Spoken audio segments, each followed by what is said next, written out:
Zinedine Zidane est plutôt discret sur sa vie de famille, mais dans une interview accordée à GQ, publiée ce 14 juin, la légende du football n'hésite pas à se confier sur son arrivée à Madrid et les petits tracas du quotidien. La parole de Zinedine Zidane est précieuse et chaque interview de l'ancien footballeur est un petit événement en soi. Pourtant, même sans s'exprimer souvent dans les médias, Zizou arrive à faire parler de lui régulièrement. Il faut dire qu'après sa carrière de joueur, il a démarré en trombe celle d'entraîneur en prenant les rênes du Real Madrid. Avec le club espagnol, il a remporté 4 fois la Ligue des Champions, un véritable exploit qui a rapidement fait de lui l'un des meilleurs entraîneurs de la planète. Après son départ du club madrilène, son nom a rapidement été associé au Paris Saint-Germain et depuis plusieurs saisons maintenant, le natif de Marseille est dans la liste des dirigeants parisiens.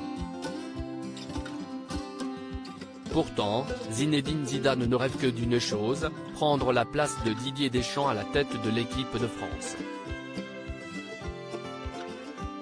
Malheureusement pour lui, le sélectionneur actuel ne semble pas vraiment prêt à lâcher sa place et il semble bien que l'ancien meneur de jeu de la Juventus se soit fait une raison. S'il n'entraîne pas depuis 2 saisons, ce dernier profite de la vie et il a de quoi faire.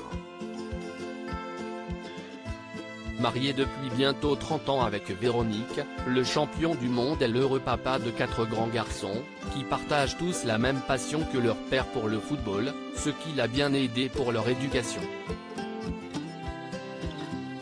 En tant que père, vous avez besoin d'un angle pour être écouté, surtout à l'adolescence, et quand mon papa me soignait ou me faisait beau, il avait forcément toute mon attention.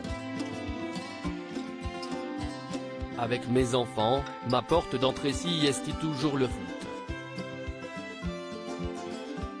Là, ils écoutent, raconte-t-il, dans une interview accordée à GQ.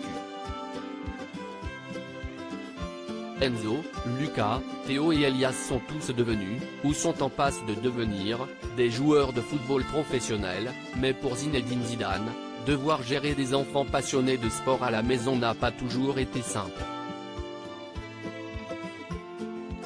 À notre arrivée à Madrid, en 2001, note de la rédaction, nous vivions dans un appartement avec un tout petit jardin. Je me rappelle que je jouais avec eux au dernier étage et que je devais me mettre à genoux à cause du toit mansardé. J'en ai fait des choses. Heureusement Théo et Elias m'ont un peu épargné ensuite, dévoile le grand copain de Vicente Lizarazu. Une belle anecdote de la part de Zinedine Zidane, qui a certainement dû aider ses 4 garçons à devenir d'excellents footballeurs.